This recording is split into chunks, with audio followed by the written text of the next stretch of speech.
ज्या ज्या महापुरुषांनी तुम्हाला आम्हाला गरिबी गुलामी लाचारीमधून मुक्त करण्यासाठी संघर्ष केला त्या सर्व महापुरुषांना विनम्र अभिवादन। वंचित बहुजन आघाडी लातूर ग्रामीणचे अधिकृत उमेदवार डॉक्टर विजय अजनीकरजी यांच्या प्रचारासाठी आज रेणापूरच्या या महत्वाच्या बाजारपेठेमध्ये होत असणाऱ्या सभेचे स्टार प्रचारक वंचित बहुजन आघाडीचे युवा नेते तय्यब जफरजी, मराठवाड्याचे महासचिव संतोष सूर्यवंशीजी, या मंचावर उपस्थित पक्षाचे सर्व सन्माननीय पदाधिकारी। मला कल्पना आहे बराच उशीर झालेला आहे, पण या सभेच्या माध्यमातून आम्ही आपल्या सगळ्यांना आदरणीय नेते बाळासाहेब आंबेडकरांची भूमिका, त्यांचा विचार आणि नेमकं वंचित बहुजन आघाडी या निवडणुका का लढत आहे, मला याची कल्पना आहे की लातूर ग्रामीण मध्ये परंपरेनुसार गेल्या अनेक वर्षापासून इथं जात आणि धर्माच्या ठेकेदारांनी इथल्या गावाखेड्यातल्या माणसांना दाबून त्यांचं रक्त पिऊन राजकारण करण्याचं आतापर्यंत काम करत आले आहेत। वंचित बहुजन आघाडीच्या माध्यमातून आम्ही आपल्या स्थानिक आमदार धीरज देशमुख यांचे नकाब फाडण्यासाठी आपली आजची सभा आहे। अनेक लोक आम्हाला म्हणतात की रितेश देशमुख ऍक्टर आहे, पण माझं सगळ्या लातूरकरांना सांगणं आहे की खरा ऍक्टर धीरज देशमुख आणि अमित देशमुख आहे। हे दोघेही 5-5 वर्ष काही करत नाहीत, पण निवडणुका आल्यानंतर यांच्यासारखी ऍक्टिंग दुसरं कोणच करत नाही। हे दोन्ही भाऊ, आणि आता आम्हाला माहिती भेटल्याप्रमाणे की आता रमेश आप्पा कराड 2009 पासून कितीदा पडतात काय माहिती, सारखेच उभे राहतात पडायला, तेही 5-5 वर्ष काय आम्हाला दिसत नाहीत। मी लातूर ग्रामीणच्या लोकांना पहिली विनंती करेल की हे दोघच्या दोघं तसे बघायला गेलं तर साखर सम्राट आहेत, शिक्षण सम्राट आहेत। रमेश आप्पा कराड आणि धीरज देशमुख, तुम्ही आमदार बनाल न बनाल हा नंतरचा मुद्दा आहे। तुम्हाला जर दोघांना थोड्या लाजा असतील तर निवडणुकीत मतदान मागताना एक घोषणा करा, तुमच्या शिक्षण संस्थांमध्ये लातूर ग्रामीणच्या मुला मुलींना मोफत शिक्षण द्यायची घोषणा करा। हे सोडू नका शाळांना फुकटामध्ये, सगळ्या संस्था आहेत त्यांच्याकडे, मेडिकल कॉलेज आहेत, इंजिनिअरिंगचे कॉलेज आहेत, सगळ्या प्रकारच्या शाळा कॉलेज सगळं साम्राज्य आहे। एका सुद्धा आपल्या मुलाला, खास करून मी मेडिकलचे, एमबीबीएसचे, बीएमएसचे, बीएचएमएसचे ऍडमिशन, इंजिनिअरिंगचे ऍडमिशन, तुमच्या आजूबाजूला गावाखेड्यात तुमच्या वस्तीत कुणी असतील तर आम्हाला सांगा की यांनी काय फुकट दिले का ऍडमिशन, दिले का कुणाला फुकट? मेडिकलचे म्हणतो मी, नाही तर सांगताल बाबा बालवाडीतलं दिलं म्हणून। एकाला तरी मेडिकलचं ऍडमिशन मोफत दिलं का रमेश आप्पा कराड आणि धीरज देशमुख? मेडिकलच्या ऍडमिशनला 20-20, 30-30 लाखापासून करोडोच्या फीस आहेत। त्यामुळे एमआयटीची संस्था कशी चालते ते लातूरच्या सगळ्या लोकांना माहिती आहे, आणि धीरज देशमुख आणि देशमुख परिवाराच्या संस्था आणि साखर कारखाने कसे चालतात याची सुद्धा तुम्हाला कल्पना आहे। याच रेणापूरमध्ये मागासवर्गीय मातंग समाजातल्या गिरधारी तबगालेचा एका सावकारानं तुटपुंजा पैशासाठी ठेचून खून केला। खरंय की खोटं आहे? आतवरी करून सांगा बाबा, काय मुडद्यांना बोलत नाही। ते निवडणुका येत राहतील जात राहतील, जरा माणुसकी दाखवा। जाती आणि धर्माच्या ठेक्यामध्ये अडकलेले बदमाश लोक आहेत। मातंग समाजातल्या एका तरुण मुलाची जेव्हा एक सावकार खून करतो त्या गिरधरी तबघालेचे अश्रू पुसायला धीरज देशमुख किंवा रमेश अप्पा कराड आले का? आले का? त्यांचे डोळे पुसण्यासाठी मैदानात एकच नेता होता, श्रद्धेय बाळासाहेब आंबेडकर. मला इथपासून तुम्हाला सुरुवात करायची आहे. निवडणुका आल्या म्हणजे काय फक्त 1000-500 रुपये घ्यायचे आणि कुणाचा तरी जिंदाबाद मुर्दाबाद करायचा? या महाराष्ट्राच्या कानाकोपऱ्यामध्ये अशा हजारो दंगली आहेत. खास करून धीरज देशमुख आणि काँग्रेस पार्टी ही मुसलमानांची पार्टी असण्याचा दावा करते. मग धीरज देशमुखांना मी वंचित बहुजन आघाडीच्या वतीनं प्रश्न करतोय. इथं आमचे मुसलमान बसले असतील ते म्हणते अपना पंजा है बाबा, गंजा हो गया फिर भी क्या बोलेगा, अपना पंजा है बाबा. अरे औरंगजेबाच्या आणि टिपू सुलतानच्या नावावर हजारो मुसलमानांची तरुण मुलं जेलमध्ये डांबली आणि पोलिसांनी गोळ्या घालून मारली. महाराष्ट्रात दंगली किती झाल्यात? जात आणि धर्माच्या नावाखाली एका बाजूला मुसलमानांच्या पोरांना गोळ्या घालून मारलं जात असताना रामगिरी सारखा एक महाराज मोहम्मद पैगंबरावर अत्यंत खालच्या भाषेत बोलत असताना त्या नारायण राणेचं 1.5 फुटाचं पोरग मुसलमानांना मस्जिद मध्ये घुसून मारतो म्हणते की नाही म्हणतं? अरे एवढे मुसलमानांवर आक्रमण होत असताना ही मुसलमानांची म्हणणारी काँग्रेस पार्टी त्यांचा नेता धीरज देशमुख जांभळी द्यायला तरी तोंड उघडतो का? अरे बाबा मुसलमान बसले तिथं, उघडतो का? नितेश राणेच्या बापाला नारायण राणेला चिंदी चोर म्हणणारा नेता आहे बाळासाहेब आंबेडकर. कुठल्याही धर्माचा आणि कुठल्याही मानणाऱ्या देवाला अशा प्रकारे घाणेरड्या भाषेमध्ये बोलण्याचे बाळासाहेब आंबेडकर विरोधक आहेत. अरे ते राजे महाराजे इतिहासात झाले, जन्मले, मेले, त्यांच्या नावाखाली तुम्ही दंगली घडवताय. आणि आमचा इथला मुसलमान बांधव, मी इथल्या खास करून बौद्ध मातम चर्मकार इथं बसलेल्या किती लोकांकडे पिवळं राशन कार्ड आहे? हातवरी करा, लाजू नका. सोयरिकीच्या कामाला आलो नाही मी. ए पिवळ्या राशन कार्ड वाले, काय लाजायला काय झालं तुम्हाला? पिवळ्या राशन कार्डला मराठीमध्ये म्हणतात दारिद्र्य रेषेचं काहीतरी, काय नाव त्याचं, दारिद्र्य रेषा का काय? नारंगी राशन कार्ड वाले किती आहेत? हातवरी करा, हे करा बाबा. यांची शूटिंग सगळे दरिद्री बसले तिथं पुढं, ते सगळ्या जातीमध्ये आहेत. हे काय फक्त बौद्धाचा माथंगाचा चर्मकाराचा नाही, ते माळी असेल, तेली असेल, कुणबी असेल, मराठा असेल, प्रत्येक जातीमध्ये पिवळ्या राशन कार्ड वाले माणसं आहेत. प्रत्येक जातीमध्ये नारंगी राशन कार्ड वाले माणसं आहेत. मी हा प्रश्न तुम्हाला एवढ्यासाठी उभा केला,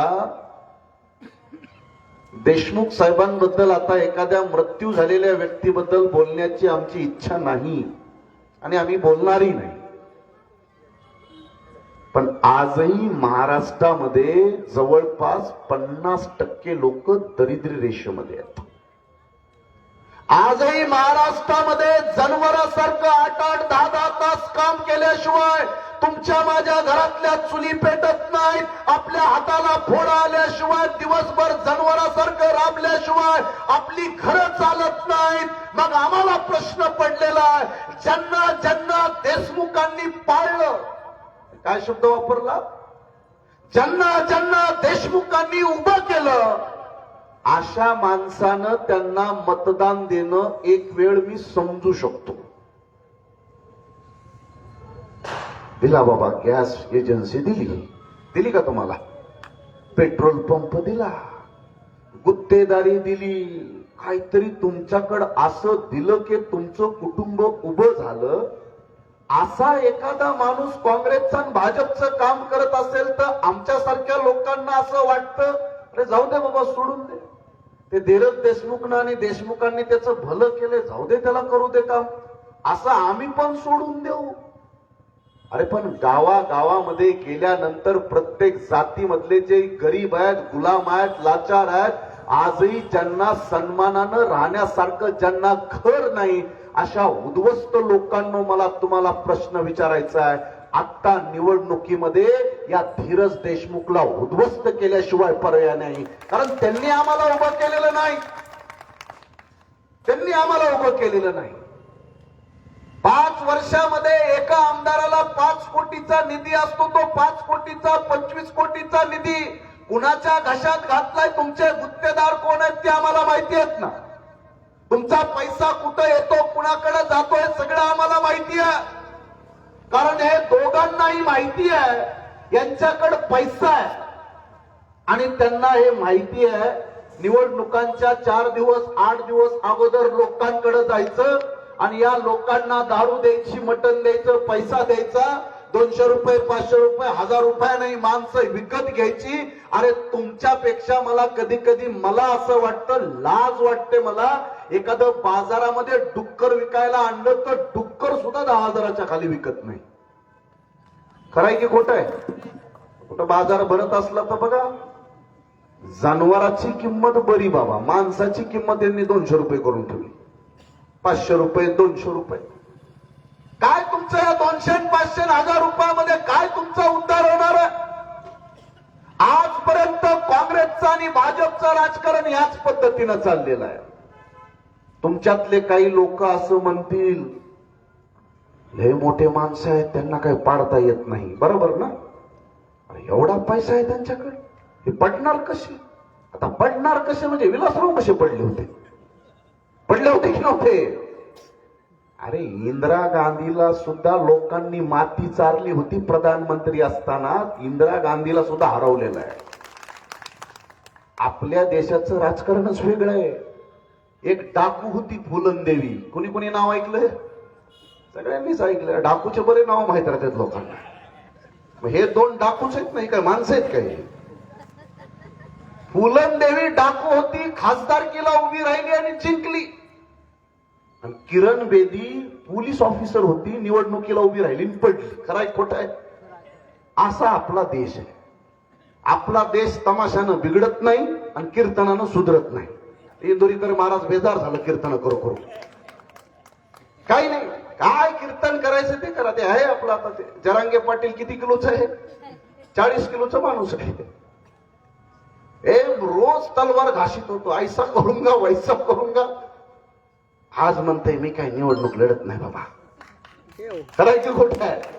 हे राजकारणाचा आखाडा आहे. आणि भल्या भल्या मंत्र्या संत्र्यांना, हे सगळे तुमचे मंत्री, हे आमदार, या सगळ्या आमदार खासदारांना प्रकाश आंबेडकरांच्या राजगृहापुढे भिकाऱ्यासारखं उभं व्हावं लागतं. ही ताकद आहे प्रकाश आंबेडकर. नुसता लातूरमध्ये आम्ही विनोद खटके दिलाय तर नुसते झटकेच लागलेत अमित भैया. नुसत्या विनोद खटकेची रॅली बघितली का नाही तुम्ही? अमित भैयाला सुट्टी नाही या वेळेला. आता धीरज भैयाच्या मागे तर डॉक्टरच आलाय आता. त्यामुळे तुम्ही काळजी करू नका. 70,000 मतदान आहे आपलं. किती मतदान आहे? तुम्हाला हलक्यात घ्यायचं तर घ्या. 20 तारखेला तुमच्या नरड्यावर पाय ठेवणार वंचित बहुजन आघाडी. त्यामुळे हे मुरुड पासून, रेणापूर पासून तांदूळजापर्यंत सगळा पसारा आम्हाला माहिती आहे. आणि मागच्या निवडणुकीमध्ये आमचा उमेदवार, आता आमचा सोडा, कुठलाच उमेदवार यांनी मैदानात टिकू दिला नाही.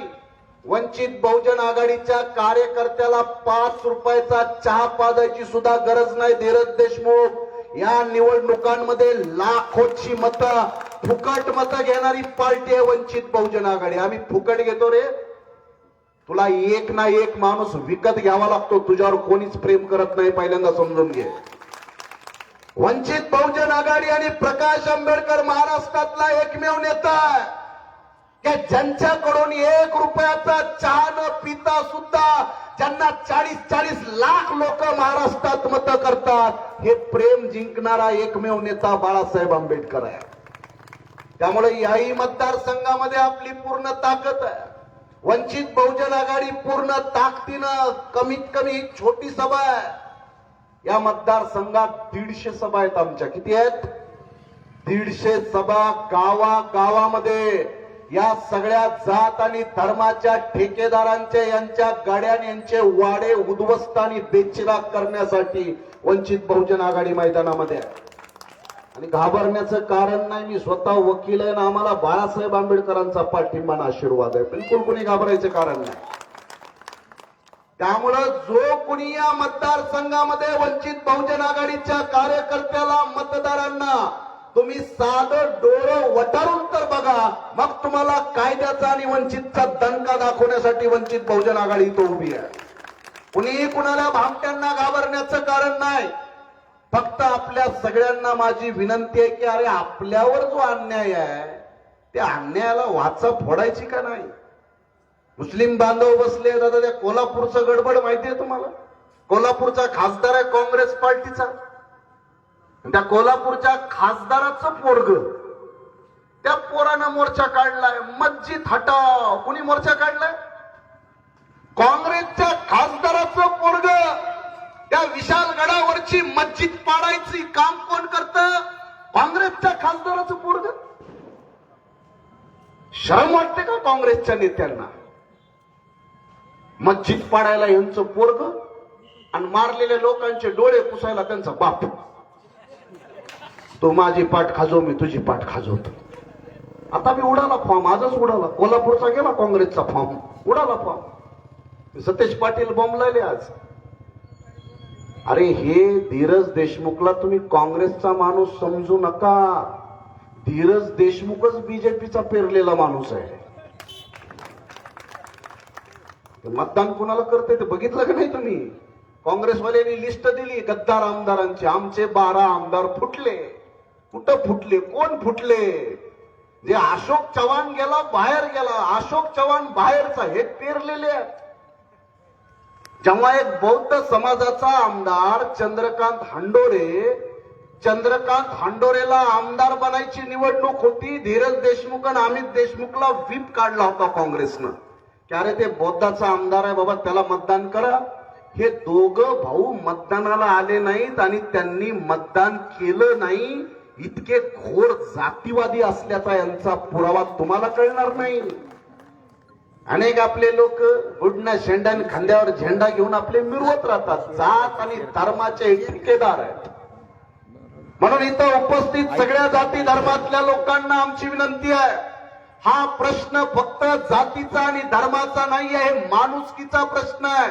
प्रकाश आंबेडकर कोणत्या जातीत जन्माला यावे प्रकाश आंबेडकरांच्या हातात नव्हतं, किंवा इथल्या बसलेल्या कोणत्याही माणसाच्या हातात नाहीये की आपण कोणत्या माणसाच्या कोणत्या जातीच्या घरामध्ये पोटामध्ये आपण जन्माला यावं. पण बाळासाहेब आंबेडकरांनी एक शपथ घेतलेली आहे. या महाराष्ट्रामधला पहिला मुख्यमंत्री मराठाच होता. नाव होतं यशवंतराव चव्हाण. महाराष्ट्राचा आजचा मुख्यमंत्री एकनाथ शिंदे, तोही मराठाच. शरद पवार महाराष्ट्राचे 4 वेळेला मुख्यमंत्री राहिले, ते सुद्धा मराठाच. बाबुळगावचा सरपंच यांचाच, आमदार यांचाच, खासदार ते तर सालगडीच आहे. ते घरातच होतं काही भांडे घासायला काय माहित ते. मला तर दिसलं नाही कुठं. ते कामात नाही, धामात नाही, कार्यकर्ता नाही, घरात भांडे घासत असेल ते. आणलं उचलून आणि बसविलं बोकांडी तुमच्या. आणि बोकांडी कोणाच्या? अरे तुम्हाला त्याची लाज वाटते का? या लातूर जिल्ह्यामध्ये बौद्ध समाजाचं, फक्त बौद्धाचं 3.5 लाख मतदान आहे. बरं मतदारसंघ राखीव आहे ना हो? ओपन आहे का? राखीव आहे. हे आमचे बौद्धाचे कार्यकर्ते सगळे देशमुखांचे काही जे आहेत ना, झेंडे उचलणारे, बुट उचलणारे, 18 नक्या आणि खेटर राख्या, ते कुत्रा आणताना आम्ही बघायचं ते कुत्र्याचे नख मोजतेत लोक. अरे हा ते 18 नका म्हणजे ते खेटर राखते म्हणजे काही कामाचं नाही, असं काहीतरी राहतंय ते कुत्र्यांचं. अबे तुम्ही 24 तास त्यांचे झेंडे उचलता. हे काँग्रेसचे लोक आरक्षित मतदारसंघात तुम्हा बौद्धाचं बौद्ध काय मातंग काय, तुम्हाला तिकीट सुद्धा द्यायच्या लायकीचं मानत नाही हे काँग्रेसवाले. बरं दिलं तर दिलं, अशा माणसाला तिकीट दिलं की त्याच्या आम्ही सुद्धा शॉक झालो. आम्ही जात आहे कुठं म्हटलंय बाबा? माला जंगम कोणती जात आहे? आता आम्ही काही त्या जातीच्या विरोधात नाही, अरे पण तुमचे 2 घरं सुद्धा पुऱ्या जिल्ह्यामध्ये नसतील, पिठात मिठा एवढे, त्याच्यात पण तुम्ही बोगस, एवढा काय तिटकार आहे तुम्हाला? अरे कमीत कमी आरक्षणाच्या जागेतली तरी एखाद्या बौद्धाला मातंगाला उमेदवारी देण्याची तुमची लायकी नाही, तुमची पात्रता नाही, आणि तरी सुद्धा जर बौद्ध आणि मातंग जर कोणी काँग्रेसचा झेंडा घेऊन तुमच्या दरवाजात येत असेल तर अशा सगळ्यांना बुटाखाली ठेचण्यासाठी वंचित बहुजन आघाडी आहे. काहीतरी लाज बाळगा. तुम्ही ज्या पक्षाचं काम करता साल्यांनो जिंदगीभर, कमीत कमी तो पक्ष तुम्हाला तुमच्या तरी जागा द्यायला तयार आहे का? इथं मुसलमान बसलेत, काँग्रेस पार्टीला मुसलमानांची मतं चालतात, काँग्रेस पार्टीला मुसलमान नाही चालत बाबा त्यांची. तुमच्या प्रत्येकाच्या गाडीमध्ये पेट्रोल, डिझेल आणि तुमच्या घरामध्ये जी गॅस आहे ना, गॅस, तो गॅस मुसलमानाच्या जमिनीमधून येतो, इराण आणि इराक मधून. बाबा रामदेवच्या धोत्रातून नाही येत. हे ना आमचे कट्टरपण ते आम्हाला अरे तुला एवढा मुसलमानांचा तिटकार आहे तर बाबा घेऊ नको त्यांचा गॅस, पेटवून मर. गॅस त्यांचा, मुसलमानाचं पेट्रोल चालतं, मुसलमानच चालत नाही. भारतीय जनता पार्टी आणि काँग्रेस पार्टी या दोन्ही पक्षांनी एक जण बनला हिंदू लोकांचा ठेकेदार. मग इथं जे आमचे ओबीसी आहेत ते ओबीसी काही हिंदू नाही आहेत का?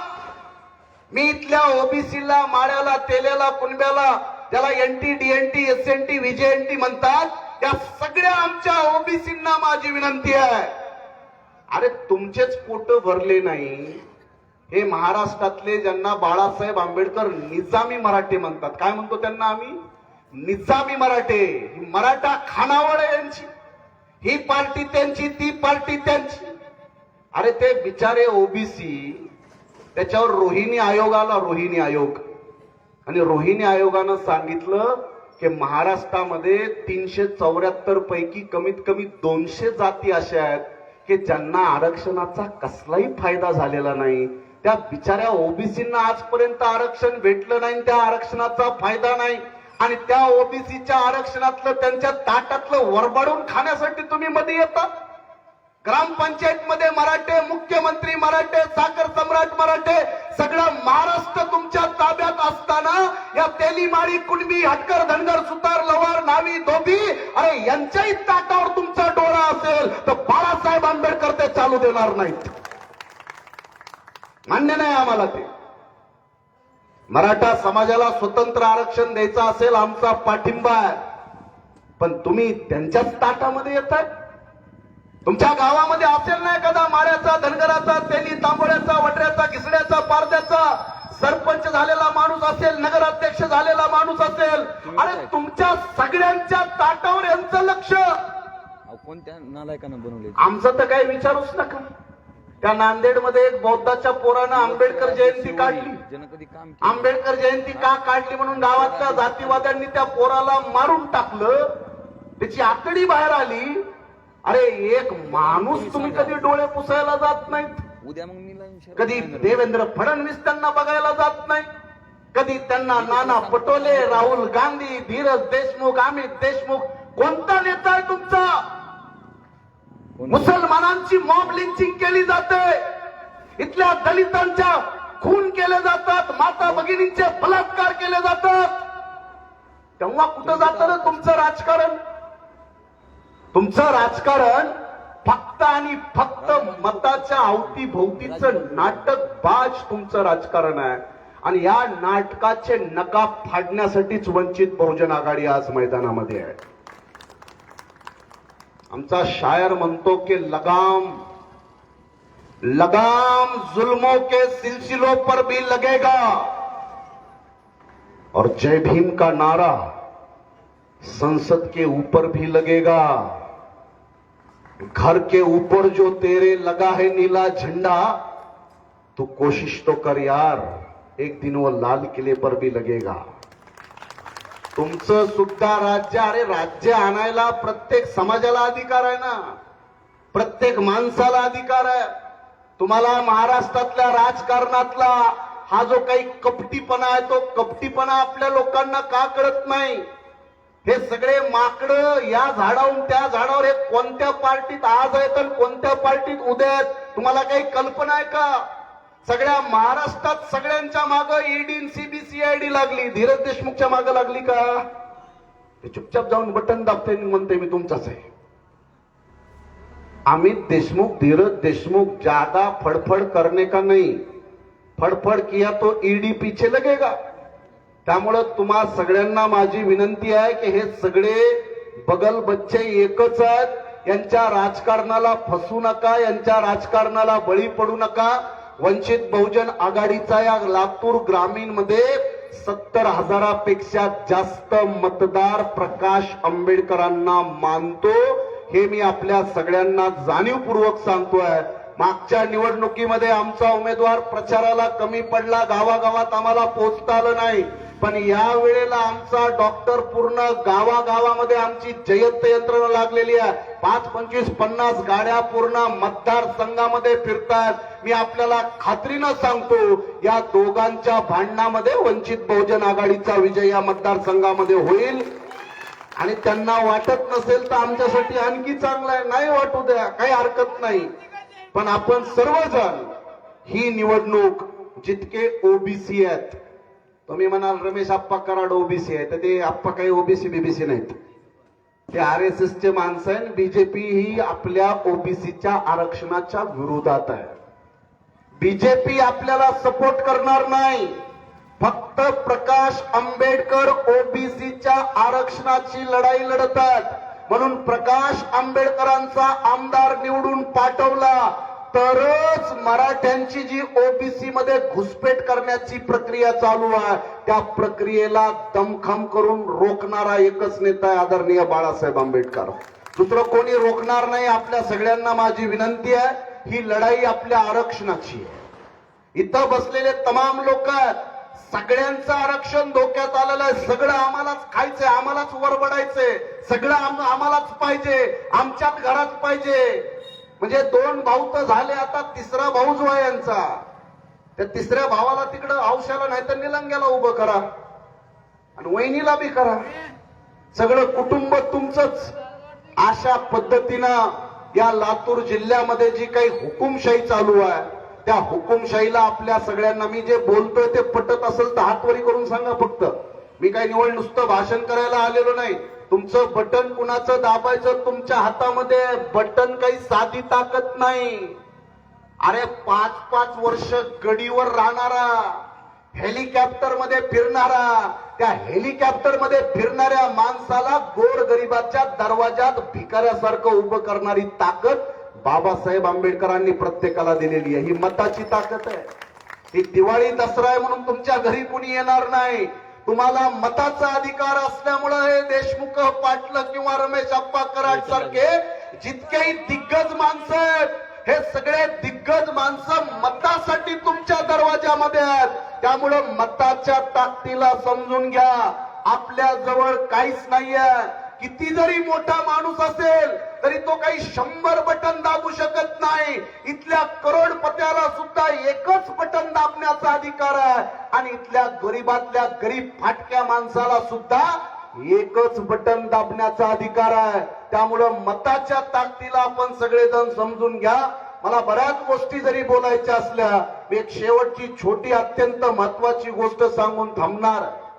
मला माहिती आहे, एक असा एक हुकुमशाही राजा, तो राजा एका बैठकीमध्ये जात असताना आपल्या हातामध्ये एक जिवंत कोंबडं घेऊन गेला. कोंबडं जिवंत. सगळ्या लोकांना असं वाटायला लागलं की हे जिवंत कोंबडं यानं का आणलं. त्या राजानं त्या कोंबड्याचं एक पक त्या कोंबड्याच्या मानेवर पाय ठेवला आणि ते पक असं मुळासकट उपसलं. जसं पक उपसलं, त्या कोंबड्याच्या अंगातून रक्त यायला लागलं आणि ते कोंबडं बिचारं ओरडायला लागलं. त्यानं एक एक करत त्या कोंबड्याचे पक उपसले. त्या कोंबड्याच्या अंगातून रक्त यायला लागलं, ते रक्ताच्या थारोळ्यामध्ये तडपायला लागलं, ओरडायला लागलं. त्या दरबारात बसलेले त्या राजाचे सगळे सहकारी त्या माणसाला म्हणायला लागले की अरे तू काही निर्दयी आहेस का, तुला या कोंबड्याला मारायचं तर मारून टाक, पण असा त्रास देऊ नको. तो राजा त्या माणसांना म्हटला की तुम्हाला मला काहीतरी शिकवायचे, जरा शांत बसा. आणि थोड्या वेळानंतर त्या राजानं आपल्या खिशात हात घातला आणि असे मुठभर तांदूळ बाहेर काढले आणि त्या रक्ताच्या थारोळ्यामध्ये तडपडणाऱ्या कोंबड्याला कॉक कॉक कॉक कॉक करून ते तांदूळ त्याच्या पुढे टाकले. आश्चर्य. रक्ताच्या थारोळ्यामध्ये ओरडणारं कोंबडं आपला सगळा त्रास विसरलं आणि ते तांदळाचे दाणे टिपायला लागलं.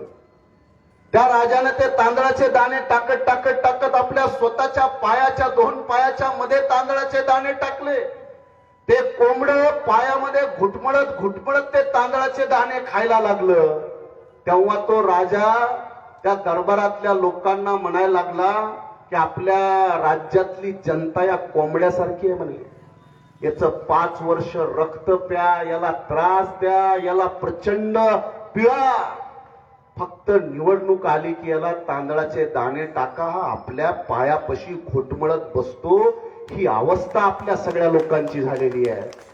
5 वर्ष आपण घरात जिवंत आहेत की मरतो, कोणी पुसायला येत नाही, कोणी विचारायला येत नाही. पण निवडणुका आल्यानंतर हे सगळे काँग्रेसचे भाजपचे नाटकबाज पुढारी तुमच्या गावागावामध्ये पांढरे चकचकीत कपडे घालून फिरतात काय, मोठ्या मोठ्या गाड्यांनी फिरतात काय. सर्वसामान्य लोकांना बोलले की आपल्याला असं वाटतं की कोणता राजकुमार आमच्याकडे आला. अरे पण या सगळ्या राजा महाराजांना भिकारी बनवून तुमच्या दरवाजात उभा करणारा नेता हा भारतरत्न डॉक्टर बाबासाहेब आंबेडकर आहे. याचं जरा भान ठेवा. ते सगळ्यांनाच अधिकार बाबासाहेबांनी दिलेला आहे. बाबासाहेब काही कुठल्या एका जातीचा नेता नाहीये. म्हणून आपण त्या मताच्या ताकदीला समजून घ्या आणि ज्यांनी आपल्यावर राज्य करून आपल्याला बर्बाद करण्याचं काम केलेलं आहे त्या काँग्रेसला आणि भाजपाला या मतदारसंघातून हद्दपार करायचं असेल तर 20 नोव्हेंबरला गॅस सिलेंडरचं बटन दाबणं म्हणजे काँग्रेसच्या आणि भाजपाच्या नेत्यांचा गळा दाबल्यासारखा आहे. दाबायचा का गळा? आता मी वकील आहे बाबा, मी डायरेक्ट काय गळा दाबा म्हणू शकत नाही. पण तुम्हाला गळा दाबा ना, यांचा गळा. तुमच्या सगळ्या पिढ्या बर्बाद केल्या त्या काँग्रेसच्या आणि भाजपच्या पुढाऱ्यांनी. दाबणार का? दोन्ही हात वर करून सांगा मला. अरे बाबा, यांचे एकाचे कुणाकुणाच्या हातावर आहेत बघा. ज्याचा हात वरी नाही ते अमित भैयाचा का धीरज भैयाचा माणूस आहे बघा, जरा चेक करा थोडा. गडबड करू नका. गळा दाबायचं काम आणि आता 15 दिवस आहे आपल्या हातामध्ये. तुम्ही इथं बसलेल्या लोकांनी 15 दिवस आपल्या डॉक्टर साहेबाला वेळ द्यायला तयार आहेत का तुम्ही? डॉक्टर यांना गाड्या द्या, गाडी सोबत द्या थोडं थोडं. काही रोजगार हमी योजना आहे का? तुमच्या 2 वेळच्या भाकरीची व्यवस्था डॉक्टरला मी करायला लावतो बाबा. पण 15 दिवस तुम्ही एवढे बसलेले जरी आहे ना, मी येतो अधूनमधून. नाही, धीरज देशमुख, अमित देशमुख आणि रमेश अप्पा कराड या तिघांचे बाले किल्ले गावागावात जाऊन उद्ध्वस्त करू आपण, त्याची नका काळजी करू आपण. पण तुमची तयारी पाहिजे. 15 दिवस सकाळच्या 8 वाजल्यापासून रात्री 10 पर्यंत फिरायची तयारी आहे का? जोरात सांगा ना. तर तुम्ही सगळ्यांनी आता शपथ घ्या, डॉक्टरला वचन द्या बाबा की 20 तारखेपर्यंत तुम्ही सगळे एवढे आहेत तेवढेच माणसं बस झाले. मला तर काय, मी तर 5-5, 10-10 माणसाला घेऊन आम्ही आमदार पाडले, आम्ही 1760 मंत्री पाडले आम्ही. आम्हाला काही फरक नाही पडत त्याचा. कारण आम्हाला माहिती आहे की खेड्यापाड्यातली जनता तुमच्या बापाची जागीर नाहीये. लोक काही तुमचे गुलाम नाही आहेत. फक्त लोकांपर्यंत पोहोचण्याची गरज आहे. वंचित बहुजन आघाडी या गावागावामध्ये पोहोचेल आणि इथल्या देशमुखांची आणि इथल्या पैशावाल्यांची दादागिरी आम्ही येत्या 20 तारखेपर्यंत मोडीत काढू आणि जमलंच तर यांच्या नरड्यावर पाय ठेवायला आदरणीय प्रकाश आंबेडकरांना इथं आणू. बाळासाहेब आंबेडकर पण लातूरकडे येतील आणि वंचित बहुजन आघाडीचे दोन्ही आमदार या मतदारसंघातून जिंकतील अशा प्रकारचं आपण काम करूया. एवढंच आपल्याला विनंती करतो. दोन्ही हात वर करून माझ्या पाठीमागे घोषणा द्या. वंचित बहुजन आघाडीचा बाळासाहेब आंबेडकर संघर्ष करो. बाळासाहेब आंबेडकर संघर्ष करो. जय भीम, जय संविधान.